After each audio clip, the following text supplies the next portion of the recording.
वो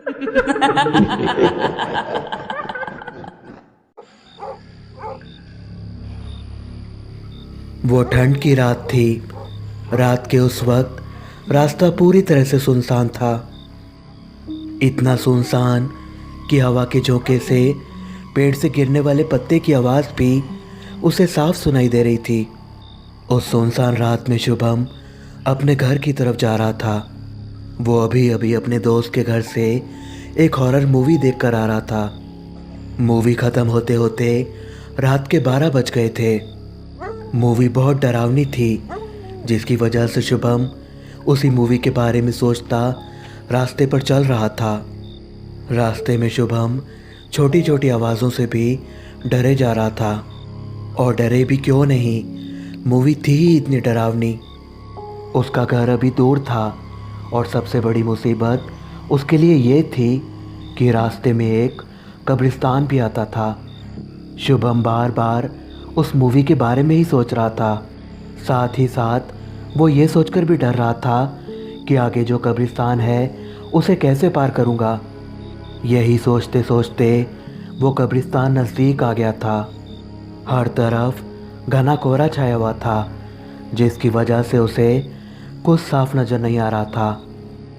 वो बस रास्ते पर डरते डरते चला जा रहा था। तभी उस कब्रिस्तान का गेट पास आ गया। कब्रिस्तान का गेट देखते ही उसने मन में अपने आप से उस तरफ देखने से मना कर दिया। वो जल्दी से जल्दी उस गेट को पार कर लेना चाहता था। अभी वो कब्रिस्तान का गेट पार कर ही रहा था कि उसे कब्रिस्तान के अंदर से किसी छोटी बच्ची के रोने की आवाज़ आई। शुभम उस आवाज़ को सुनकर एक बार के लिए रुक गया। उसने गेट की तरफ देखने की कोशिश की, पर कोहरा होने की वजह से उसे कुछ नज़र नहीं आया। लेकिन बच्ची की रोने की आवाज़ लगातार आ रही थी। शुभम को उस तरफ जाकर देखना ठीक नहीं लगा, लेकिन बच्ची की आवाज़ उसे परेशान कर रही थी। इसलिए उसने वहीं खड़े खड़े आवाज़ लगाई, कौन है? कौन वहाँ पर रो रहा है? उसने आवाज़ लगाने के बाद थोड़ी देर देखा भी, लेकिन उधर से कोई जवाब नहीं आया। बस लगातार किसी बच्ची की रोने की आवाज़ ही उसे सुनाई दे रही थी। और जब 2-3 बार आवाज़ देने पर भी कुछ जवाब नहीं आया, तो शुभम ने सोचा हो सकता है कोई बच्ची खो गई हो और उसे मदद की ज़रूरत हो। इसलिए कुछ सोचकर वो उस आवाज़ का पीछा करते हुए कब्रिस्तान की तरफ चला गया। वहाँ जाकर उसने देखा कि वो आवाज़ कब्रिस्तान के अंदर से आ रही थी और कब्रिस्तान के गेट पर ताला लगा हुआ था। एक तरफ तो उसे डर भी लग रहा था, लेकिन दूसरी तरफ वो उस आवाज़ को अनसुना करके आगे भी नहीं जा सकता था। शुभम कुछ देर वहीं खड़ा खड़ा सोचता रहा, लेकिन अंत में उसने हिम्मत जुटाई और वो कब्रिस्तान की दीवार पर चढ़कर अंदर कूद गया। अंदर चारों तरफ थोड़ी थोड़ी दूरी पर कब्रें बनी हुई थीं, जिन पर पेड़ के सूखे पत्ते गिरे पड़े थे। शुभम उस आवाज़ का पीछा करते हुए आगे बढ़ रहा था। तभी उसे एक कब्र पर एक छोटी सी बच्ची बैठी दिखाई दी। उस बच्ची ने सफ़ेद रंग की फ्रॉक पहनी हुई थी और वो अपने सिर को नीचे झुकाए अपने दोनों हाथों से चेहरे को ढके रो रही थी। ये देखकर शुभम उस बच्ची के पास गया और उसे चुप होने के लिए कहा, पर उस बच्ची ने रोना जारी ही रखा। शुभम ने उससे पूछा, बेटी तुम इतनी रात को अकेली यहाँ क्या कर रही हो? लेकिन इस बार भी उस लड़की ने कोई जवाब नहीं दिया। वो अभी भी लगातार रो रही थी। ये देखकर शुभम को उस बच्ची पर तरस आ गया। शुभम ने आगे बढ़कर उस बच्ची के सिर पर अपना हाथ रखा और उसके सिर पर प्यार से हाथ फेरा। सिर पर हाथ फेरते ही वो बच्ची रोना बंद कर देती है और अपना सिर ऊपर उठाकर बोलती है, तुम यहाँ से चले जाओ, यहाँ कोई किसी का अपना नहीं होता। ये बात सुनकर शुभम बोला, अरे बेटी कैसी बात कर रही हो, और तुम्हारे माता पिता कहाँ हैं?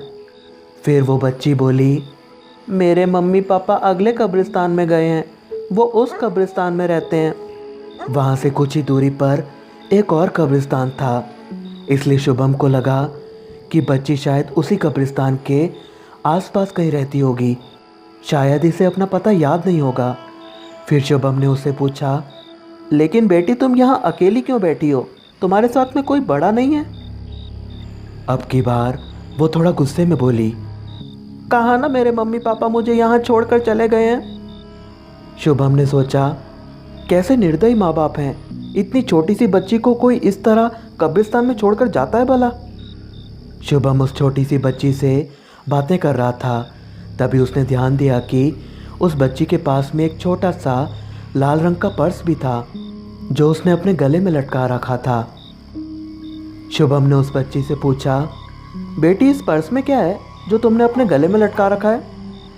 उस बच्ची ने शुभम को इशारा करके नीचे झुकने के लिए कहा और उसके कान में धीरे से बोली, अंकल किसी को बताना मत, इस पर्स में मेरे पास एक शीशा है जिसमें मुझे गायब हो चुके लोग दिखते हैं, उन्हें देखने में बहुत मज़ा आता है। इतना कहकर वो बच्ची ज़ोर ज़ोर से हंसने लगी। गायब होने वाले लोग? शुभम ने सोचा, लगता है इसके माता पिता ने इसे बहलाकर कोई शीशा दिया होगा। शुभम कुछ देर और उस बच्ची के साथ वहीं खड़ा रहा कि शायद उसके माता पिता उसे लेने आ जाएं। लेकिन शुभम उस कब्रिस्तान में लगभग आधा घंटा खड़ा रहा, पर उस बच्ची को लेने कोई नहीं आया। इस दौरान उस बच्ची ने अपने पर्स में से अपना शीशा निकाल लिया और उससे खेलने लगी। वो अपने शीशे को कभी इस तरफ घुमाती तो कभी उस तरफ, फिर शीशे में कुछ देखकर खिलखिलाकर हंस पड़ती। शुभम खड़ा खड़ा उस बच्ची के इस खेल को देख रहा था, लेकिन काफ़ी देर वहाँ खड़ा रहने के बाद भी जब उस बच्ची के माता पिता नहीं आए तो शुभम ने उस बच्ची से कहा, बेटी आओ मेरे साथ, मैं तुम्हें तुम्हारे घर छोड़ देता हूँ, यहाँ अकेले नहीं बैठते। ये सुनकर उस बच्ची ने खुशी खुशी कहा, सच्ची अंकल आप मुझे मेरे घर छोड़ दोगे? शुभम ने कहा, हाँ बेटा सच्ची, आओ मेरा हाथ पकड़ो। फिर शुभम उस बच्ची का हाथ पकड़कर चल दिया। जब वो बाहर आया तो उसने देखा कि कब्रिस्तान का गेट खुला हुआ था, लेकिन शुभम को ये बात याद ही नहीं थी कि जब वो अंदर आया था तब कब्रिस्तान का गेट बंद था। चलते चलते शुभम ने उस बच्ची से उसका नाम पूछा तो उसने अपना नाम स्टेला बताया। शुभम ने उस बच्ची को लेकर जैसे ही कब्रिस्तान के बाहर कदम रखा तो अचानक से उसे बहुत तेज़ ठंड लगने लगी। उसका बदन ठंड से पूरी तरह कांपने लगा। उसे ऐसा लगने लगा जैसे कि उसे बुखार हो गया हो। साथ साथ उसके कंधे और सर दोनों भारी होने लगे। पर जब शुभम का ध्यान स्टेला पर गया तो उसे बहुत हैरानी हुई, क्योंकि उस छोटी सी बच्ची पर इस खून जमाने वाली सर्दी का कोई असर नहीं हो रहा था। वो उस वक्त भी अपने शीशे में कुछ देख देख कर हंस रही थी। तभी अचानक से उस बच्ची के चेहरे के हाव भाव बदल गए और वो बोली, अंकल आपके पीछे देखो। जब शुभम ने पीछे मुड़कर देखा तो पीछे उसे कोई नहीं दिखा, लेकिन उसे महसूस हुआ था कि उसके पीछे कोई खड़ा है। अब शुभम को भी थोड़ा थोड़ा शक होने लगा था कि आखिर उस बच्ची के शीशे में कुछ तो ज़रूर है। इसलिए शुभम उस बच्ची से बोला, बेटी मुझे तुम्हारा शीशा नहीं दिखाओगी? मैं भी गायब होने वाले लोगों को देखना चाहता हूँ। ये सुनकर वो बच्ची बोली, हाँ अंकल लो ना, आप भी मेरे शीशे में गायब होने वाले लोगों को देखो। फिर शुभम ने उस बच्ची से उसका शीशा लिया और उसे अपनी आंखों के सामने लाया। तब उसने शीशे में जो देखा उसे देखकर दहशत से उसकी आंखें फट पड़ी, क्योंकि उस शीशे में शुभम ने अपने पीछे कब्रिस्तान में जो देखा तो उसे वो दिखाई दिया जिसे कोई भी आम इंसान अपनी खुली आंखों से नहीं देख पाता। उसने देखा कि अभी जो कब्रिस्तान बिल्कुल सुनसान पड़ा था, अब शीशे में देखने पर उसे वहाँ बहुत से लोग घूमते दिखाई दिए। उनमें से किसी का सिर फटा हुआ था तो किसी के पैर से खून बह रहा था। उनमें से कुछ भयानक लोग उसकी तरफ ही देख रहे थे। और जब उसने उस शीशे को अपने आसपास घुमाया तो उसे उसमें 4 बदसूरत से जले हुए प्रेत दिखे जो उसे घेर कर खड़े थे। और स्टेला, जो अभी उसे एक मासूम सी बच्ची लग रही थी, वो अब शीशे में एक बहुत भयानक आत्मा दिख रही थी। उसकी दोनों आंखें सफ़ेद थी और उसके शरीर पर मांस की जगह जली हुई हड्डियां दिख रही थी। वो छोटी सी पिशाच बच्ची शुभम की तरफ देखते हुए अपनी लार टपका रही थी। ये सब देखने के बाद शुभम को एहसास हुआ कि तरस खाकर वो किसे अपने साथ ले आया है। ये सोचकर शुभम डर से अधमरा हो गया। उसने तुरंत वो कांच फेंक दिया और जब उसने वहाँ से भागना चाहा तो उसने देखा कि उसके कदम ज़मीन से हिल भी नहीं पा रहे थे। तभी उसे खी खी करती हुई एक शैतानी हंसी सुनाई दी। अगले ही पल वो छोटी सी पिशाच हवा में उड़कर शुभम की पीठ पर बैठ गई। उसने अपने नुकीले दांत शुभम की गर्दन में 2 इंच अंदर घुसा दिए और बड़े चाव से शुभम का खून चूसने लगी। शुभम जोर जोर से चिल्लाने लगा, छटपटाने लगा, पर उसने शुभम को नहीं छोड़ा। और जब शुभम के शरीर का खून खत्म हुआ तब वो निष्प्राण होकर ज़मीन पर गिर पड़ा। कब्रिस्तान के सारे प्रेत उड़कर बाहर आ गए और उसके शरीर को नोच नोच कर उसका मांस खाने लगे। जब शुभम की आंख खुली तो उसे पता चला कि वो अपने घर में बिस्तर पर सोया था और एक भयानक सपना देख रहा था। पर उस डरावने सपने में दिखी उस लड़की का भयानक चेहरा अभी भी उसके मानसिक पटल पर छाया हुआ था। परंतु उसे कहाँ पता था कि असली कहानी तो अब शुरू होने वाली है। शुभम जब नींद से उठा तभी उसके एक दोस्त विक्रम का फ़ोन आता है। शुभम ने फ़ोन उठाया तो सामने से विक्रम ने पूछा, अरे शुभम, आज रात को मेरे घर पर आएगा क्या? एक मस्त सी मूवी देखेंगे और साथ में मम्मी के हाथ के बने राजमा चावल का लुत्फ़ उठाएंगे। शुभम ने पूछा, कौन सी फिल्म? विक्रम ने बताया, अरे एक बहुत ही ज़बरदस्त भूतिया फिल्म है जिसका नाम कंजरिंग है। फिर शुभम ने कहा, लेकिन रात को वो भी हॉरर फिल्म देखना सही होगा क्या? तभी विक्रम फ़ोन पर ही शुभम पर बरसता हुआ बोलता है, अबे तू एक नंबर का फट्टू ही रहेगा क्या? अब तू बच्चा नहीं रहा, और वैसे भी राजीव और आकाश भी आ रहे हैं फिल्म देखने। चल शाम को 8 बजे तैयार रहना, राजीव और आकाश तुझे लेते हुए ही आएंगे। शुभम ने कहा, ठीक है, मैं शाम को तैयार मिलूँगा। शाम हुई, राजीव और आकाश शुभम को लेने आए और वो तीनों विक्रम के घर पर फिल्म देखने चले गए। फिल्म देखने के बाद रात करीब 12:15 बजे सब विक्रम के घर से निकल गए। विक्रम भी उन्हें छोड़ने के लिए उनके साथ आया था। वो पहले शुभम को उसके घर छोड़ने वाले थे, फिर राजीव को। आकाश का घर तो विक्रम के घर के पास ही था। वो सब फिल्म की बातें करते हुए चल रहे थे। शुभम थोड़ा सा परेशान दिख रहा था। इसकी वजह यह थी कि रास्ता बिल्कुल वही था जो शुभम ने सपने में देखा था। चलते चलते शुभम को वही सपने वाली बात याद आ रही थी, इसलिए उसने सपने वाली बात अपने दोस्तों को बताने की ठानी। उसने हिम्मत करके कहा, अरे सुनो, मैं तुम्हें कुछ बताना चाहता हूँ। शुभम की बात सुनकर सभी एक जगह रुक गए। फिर शुभम ने कहा, देखो, मैं तुम्हें जो बताने जा रहा हूँ उस पर शायद तुम लोग विश्वास ना करो, लेकिन ये बात 100% सही है।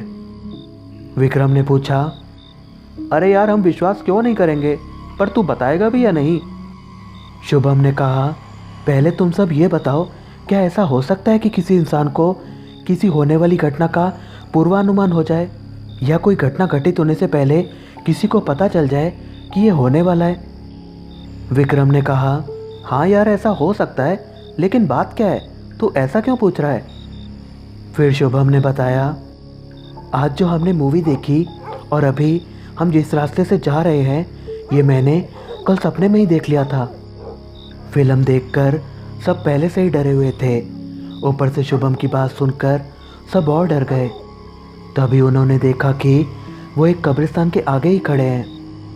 ये देखकर विक्रम ने शुभम से पूछा, यार शुभम वो देख, सामने कब्रिस्तान है। ये वही कब्रिस्तान तो नहीं जो तूने सपने में देखा था? शुभम ने अपने माथे का पसीना पोंछते हुए कहा, हाँ यार ये वही कब्रिस्तान है। तभी राजीव ने कहा, यार क्यों ना अंदर चलकर देखें कि तुझे जो पूर्वाभास हुआ वो सही था भी या नहीं। राजीव की बात सुनकर सबके गले सूख गए, लेकिन कोई भी अपने डर को दिखाना नहीं चाहता था। शुभम तो वैसे भी सपने वाली बात से डरा हुआ था, लेकिन ऊपर से सब ये बात कह रहे थे कि अंदर चलकर देखना चाहिए। आखिर में सबने अंदर जाने का फैसला किया और सब कब्रिस्तान की दीवार कूदकर अंदर चले गए। शुभम ने अंदर जाकर देखा तो कब्रिस्तान हूबहू वैसा ही था जैसा उसने अपने सपने में देखा था। वही बड़े बड़े पत्थरों से बनी ठंडी कब्रें और उन पर पड़े पेड़ के सूखे पत्ते। शुभम को लग रहा था कि कहीं वो फिर से सपना तो नहीं देख रहा, इसलिए वो बार बार खुद को चोटी काट रहा था। कब्रिस्तान के अंदर एक विशालकाय पीपल का दरख्त अपनी उपस्थिति से उस कब्रिस्तान को और डरावना बना रहा था। उस दरख्त के नीचे 10-12 छोटी छोटी मटकियाँ रखी हुई थी, जिनमें से कुछ मटकियाँ टूटी हुई भी थी। वो चारों मोबाइल की टॉर्च में कब्रिस्तान में सब जगह देख रहे थे। तभी अचानक से उन्हें किसी बच्ची की रोने की आवाज़ आती है। उस आवाज़ को सुनते ही वो चारों सहम से जाते हैं और अपने चारों तरफ देखते हैं, परंतु उन्हें वहाँ कोई नज़र नहीं आता। डर के मारे वो चारों एक दूसरे के हाथ पकड़ लेते हैं। तभी शुभम लगभग रोता हुआ सा कहता है, यार ये तो बिल्कुल वैसी आवाज़ है जो मैंने कल सपने में सुनी थी। फिर विक्रम ने कहा, अरे यार तू चिंता मत कर, चल देखते हैं ये आवाज़ कहाँ से आ रही है। चारों उस आवाज़ का पीछा करते हुए आगे बढ़ने लगते हैं। तभी विक्रम का पाँव किसी चीज़ से टकरा जाता है। जब वो लाइट मारकर नीचे देखते हैं तो नीचे कपड़े की बनी एक डरावनी सी गुड़िया पड़ी थी। ये देखकर विकास ने कहा, अरे ये तूने क्या किया विक्रम, तूने इस गुड़िया पर पैर रख दिया। कहते हैं ऐसी गुड़िया तांत्रिकों के पास होती है और वो कब्रिस्तान में इन पर जादू टोना करते हैं, और अगर किसी इंसान का पैर इस पर गलती से भी पड़ जाए तो उस इंसान का बुरा काल शुरू हो जाता है। इस पर विक्रम चिल्लाते हुए कहता है, अरे यार मैंने कोई जान के पैर थोड़ी लगाया है। ऐसा करते करते वो दोनों लड़ने लग जाते हैं। तभी आकाश उन्हें चुप कराते हुए कहता है, यार तुम लोग आपस में क्यों लड़ रहे हो, वक्त तो जगह तो देखो, हम कहाँ खड़े हैं। हमको पहले ये देखना चाहिए कि वो आवाज़ कहाँ से आ रही है। इसके बाद वो सब उस आवाज़ के पीछे जाने लगते हैं और ढूंढते ढूंढते अचानक से उन्हें टॉर्च की रोशनी में सामने कुछ नज़र आता है, जिसे देखकर एक बार तो उनकी धड़कनें रुक जाती हैं। सामने एक कब्र पर एक 7 से 8 साल की बच्ची सफ़ेद फ्रॉक में बैठी रो रही थी। उस बच्ची ने ठीक वैसे ही अपने हाथों से अपने चेहरे को ढक रखा था जैसे शुभम ने अपने सपने में देखा था। उसे देखकर चारों एक पल के लिए एक दूसरे का मुंह देखने लगते हैं, लेकिन अगले ही पल उन्हें यह ख्याल आने लगता है कि हो सकता है ये बच्ची गुम हो गई हो।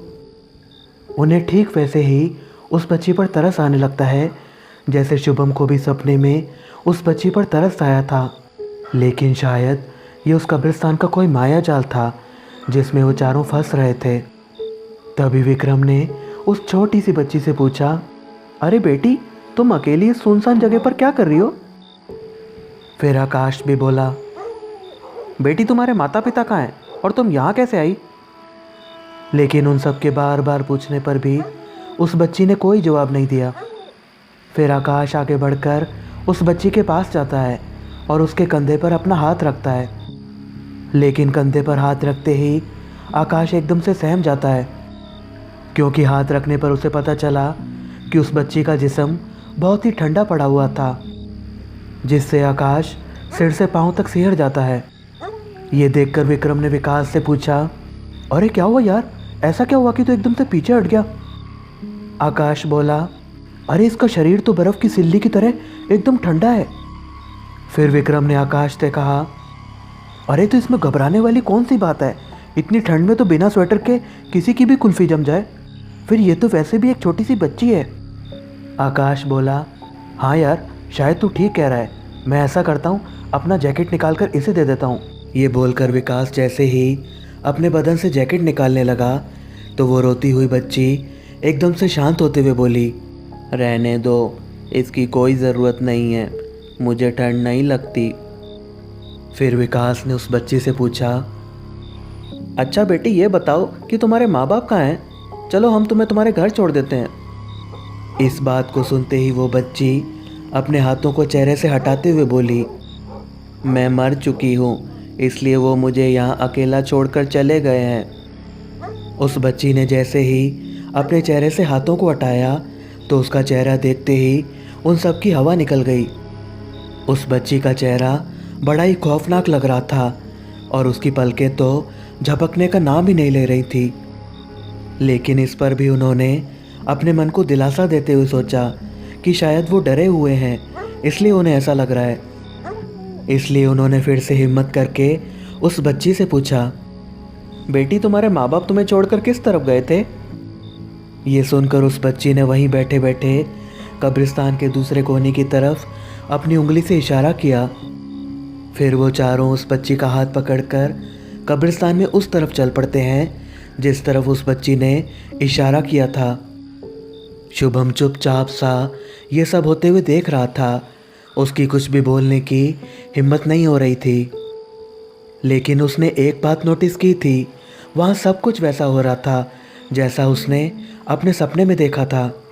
लेकिन उस बच्ची के गले में ना कोई पर्स था और ना उसके हाथ में कोई शीशा था।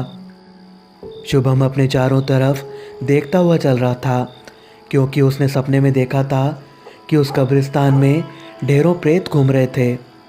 इस बीच विक्रम ने चलते चलते उस बच्ची से पूछा, अच्छा बेटी, तुम्हारा नाम क्या है?